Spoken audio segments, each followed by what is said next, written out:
Hi, I'm Brandy with the Springs Preserve. Let's talk about protecting your garden. Sometimes you may need to protect your garden either from the weather or from animals. So let's discuss a few pretty easy ways to do this. In different seasons, you may need to give some extra protection to plants. In the winter, if temperatures will be too low, you can use frost cloth. This comes in different weights, which offer a range of protection from 2 to 10 degrees Fahrenheit. This is only one, and this is a thicker cloth, so this protects to about 10 extra degrees. This can be draped over one plant or an entire garden bed, but it's really helpful to drape it all the way down to the ground and then secure it with landscape staples or with rocks. You can also build a frame with some sticks or stakes and clamp that on with some of these binder clips. You basically want to keep that material from blowing away and trap the heat from the ground that radiates throughout the night to keep the plant warmer. This should be removed once it's possible because it blocks around 50% of the light, and that also excludes pollinators, so if plants are flowering, that can prevent you from getting fruit or seeds. In the warmer months, you may need to shade some plants, and sometimes we can do this by creating shade from sun-loving plants that might be taller, but garden areas can be designed so those taller sun-loving plants can shade those that need it in the afternoon. If you can't do this though, you can buy shade cloth, and it's available in different percentages and can be used to give some plants a break from the harsh sun, especially on the south and west exposures. This can really help reduce water use from some plants, and so make sure you're not blocking too much sun. A lot of products sold by the foot in box stores and in some nurseries is really thick, and this is more to provide shade for humans and not for plants. It blocks too much light for a lot of the plants that we're growing. You want to aim for about 30, maximum 50% shade for those crops because, again, it's the midday sun that needs a little bit of a break in the summer. Determine how much plant damage you're willing to tolerate. If parts of your plants are being nibbled by animals, it means you're contributing to and you're part of the greater ecosystem. But if damage or pest numbers get too large, there are solutions to nearly every garden pest that won't harm you, the environment, or other insects. Any treatment used should only target the specific pest you're trying to remove and not cause harm to other beneficial insects. You can create microclimates to help protect sensitive plants, and this can be in the form of a wind block, or again, shade from nearby plants, or even using a ground cover, which can help keep the soil cool in the summer or warmer in the winter. Sometimes we need to protect from animals like birds, mammals, or insects. You can use bird netting, and that will exclude birds and some smaller mammals if they're damaging fruit or plants.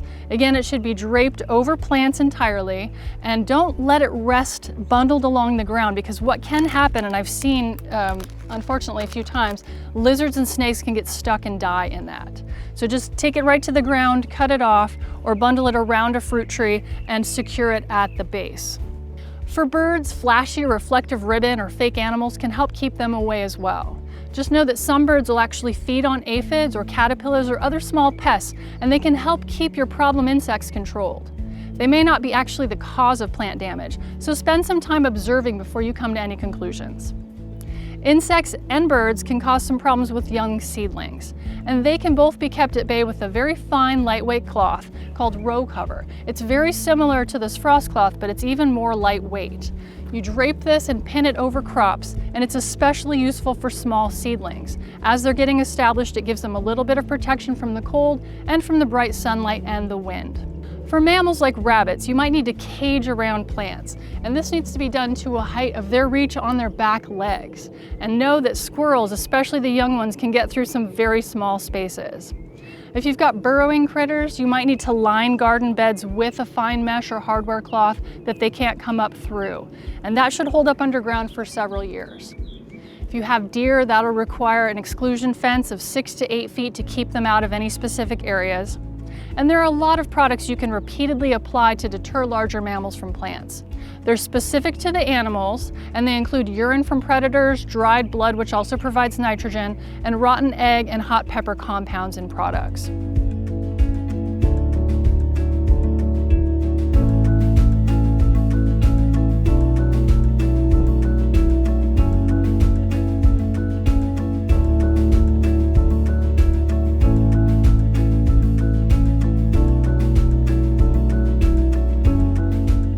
Check for insect pests regularly. You'll be able to spot damage or pests before too much damage has happened.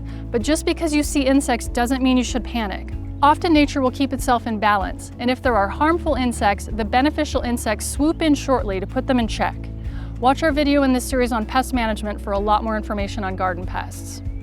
By checking in on your garden regularly, you can quickly spot any potential issues early, monitor any changes, and have a front row seat to an ecosystem that can be very entertaining.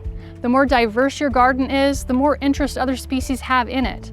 And as you add different plants, you might notice a variety of critters participating in this wild garden party that you've created. Observe what's happening and who's visiting, and this can really help with making any adjustments in the future for upcoming seasons. You may choose to plan your garden differently next season, whether by adding more companion plants to distract or deter pests, by planting some crops with more shade, or planting so you can harvest before the frost. Every season of planting is a learning opportunity to continue to grow stronger and healthier crops in the coming years.